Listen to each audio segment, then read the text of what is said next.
अस्सलाम वालेकुम नाजरीन, आप देख रहे हैं ब्रास टैक्स। मैं हूं आपकी होस्ट नुखबत मलिक। हमेशा की तरह हमारे साथ मौजूद हैं ज़ैद हामिद, जो कि हमारे डिफेंस एक्सपर्ट हैं। जैसे कि आप जानते हैं कि हम 13 एपिसोड्स कर चुके हैं इकोनॉमिक टेररिज्म पे, और अभी आज की एपिसोड भी उसी गुफ्तगू का हिस्सा रहेगी जो हमारी पिछले एपिसोड्स में डिस्कस होता रहा है।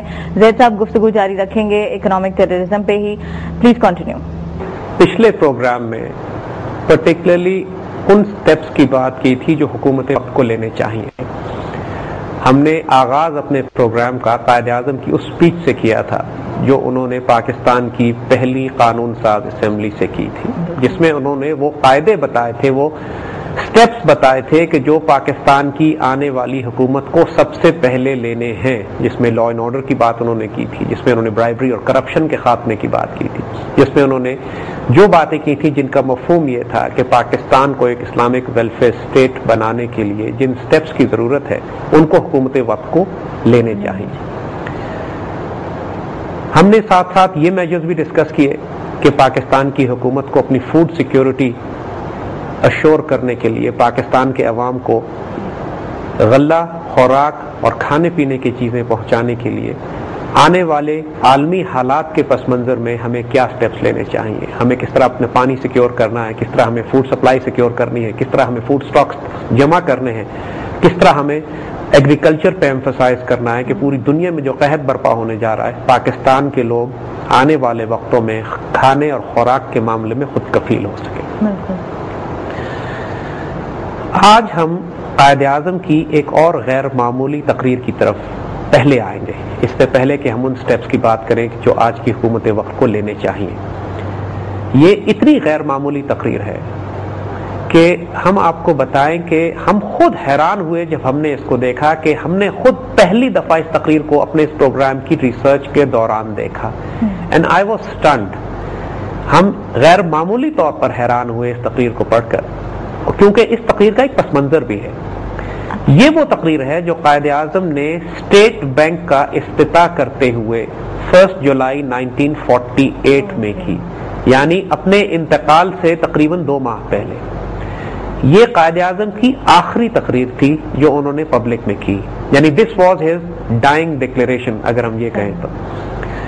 और अपने इंतकाल से पहले जो वो आखिरी बात ऐलान करके गए हैं, हमने पहली तकरीर पिछले प्रोग्राम में की थी, आज आखिरी तकरीर की बात करेंगे।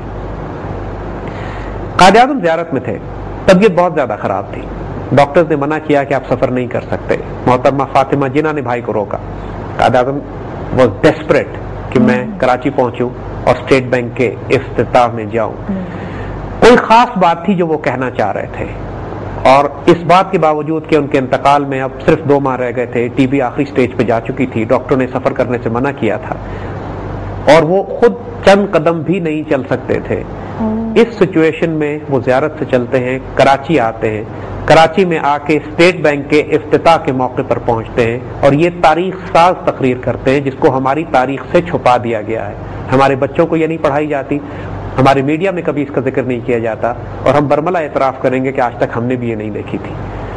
अपने इस प्रोग्राम की रिसर्च के सिलसिले में जब हमारी नजर इस पर पड़ी, अपने एक बहुत अच्छे दोस्त के रेफरेंस से कि जो कायद-ए-आज़म की तकरीरों पर काम कर रहे हैं, तो I was stunned, amazed and to be honest shocked. ऐसी गैर मामूली तकरीर है ये कि आज वो तमाम लोग जो कायद-ए-आज़म के उसूलों पर चलने की बात कर रहे हैं, वो तमाम लोग जो अपने आप को इनलाइटेंड कहते हैं, लिबरल सेकुलर डेमोक्रेट कहते हैं, ये उनके मुंह पर भी एक तमाचा है, और उन तमाम लोगों के लिए जो पाकिस्तान का एक इकोनॉमिक मॉडल बनाना चाहते हैं, उनके लिए एक मशले राह है।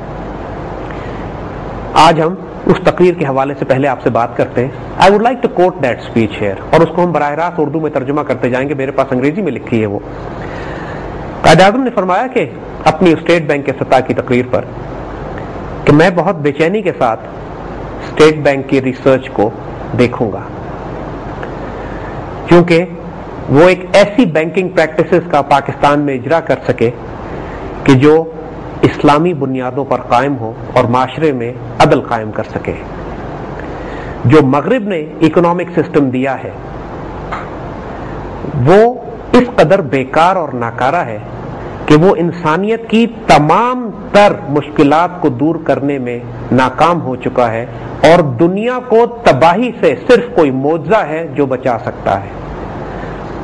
اس ویسٹ کے اکنامک سسٹم نے انسان کے درمیان انصاف نہیں کیا اور اس کی وجہ سے دنیا میں جنگیں برپا ہوئی ہیں، حتیٰ کہ 2 عالمی جنگیں بھی مغرب کے اکنامک سسٹم نے برپا کی ہے۔ یہ قائد اعظم کہہ رہے ہیں 1948 کی سپیچ میں۔ اگلا جو پیراگراف ان کا ہے کہ مغربی دنیا نے بہت ترقی کر لی ہے، ان کی میکنائزیشن، ان کی انڈسٹری، مگر اس کے باوجود تاریخ انسانیت میں اتنا بڑا میس، اتنی بڑی تباہی کبھی کریٹ نہیں ہوئی جتنی آج کریٹ ہو چکی ہے۔ اگر مغرب کا اکنامک ماڈل آپ نے اڈاپٹ کیا تو ہم کبھی بھی اپنے مقاصد کو حاصل نہیں کر سکیں گے اور کبھی بھی انسانوں کو خوشحال نہیں بنا سکیں گے، یہ قائد اعظم کہہ رہے ہیں۔ ہمیں ہر حال میں اپنی تقدیر خود مرتب کرنی ہے اور دنیا کو ایک ایسا اکنامک ماڈل دینا ہے جس کی بنیاد اسلام کے نظام عدل اور مساوات پر ہو۔ ہمیں ہر حال میں اپنی تقدیر اپنے ہاتھ میں خود لینی ہے اور دنیا کے سامنے ایک ایسا معاشی نظام پیش کرنا ہے جس کی بنیاد صحیح اسلامی پرنسپلز پر ہو تاکہ انسانوں کے درمیان عدل اور سوشل جسٹس قائم کیا جا سکے۔ لہذا ہم اپنے مشن کی تکمیل کریں گے اس وقت کہ جب مسلمان ہونے کے ناطے ہم انسانیت کو ایک ایسا پیغام دے سکیں کہ جو اس کو خوشحالی اور خوشی دے سکتا ہو اور اس کی بنیاد اسلام کے economic principles per who. Would you believe this کہ یہ قائد اعظم کی تقریر ہے؟ Really, it's really stunning. I mean, Quaid Azam very categorically اپنے ڈیتھ بیڈ سے اٹھ کر آئے ہیں یہ کہنے کے لیے اسٹیٹ بینک کے افتتاح کے موقع پر کہ مغرب کے اکنامک ماڈل کو اگر اڈاپٹ کیا تو دنیا تو تباہ ہوئی ہی ہے، ہم بھی تباہ ہو جائیں گے۔ Western banking system, western economic model, ہر وہ بات جس کو ہم پچھلے 13 پروگرام میں پروو کرتے چلے آئے ہیں۔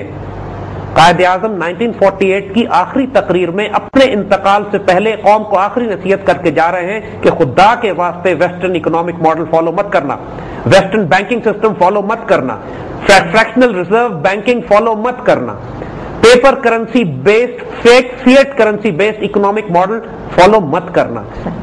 اپنے اکنامک ماڈل کی بنیاد پرنسپلز آف ایکویلٹی، جسٹس پہ رکھنا، عدل پہ رکھنا، احسان پہ رکھنا، اس معاملات پہ رکھنا کہ جو اسلام کے اکنامک ماڈل نے تمہیں دیے ہیں، بالکل، اور تاکہ تم دنیا کے آگے بھی سرخرو ہو، انسانیت کے لیے بھی مشعل راہ ہو اور اپنے لیے بھی خوشحال معاشرہ قائم کر سکو۔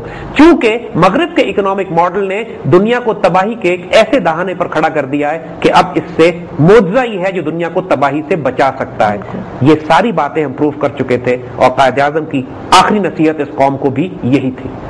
صاحب اسپیچ تو واقعی بہت سٹننگ ہے and we would like to continue, لیکن ابھی یہاں پہ ایک چھوٹا سا بریک کا ٹائم ہے۔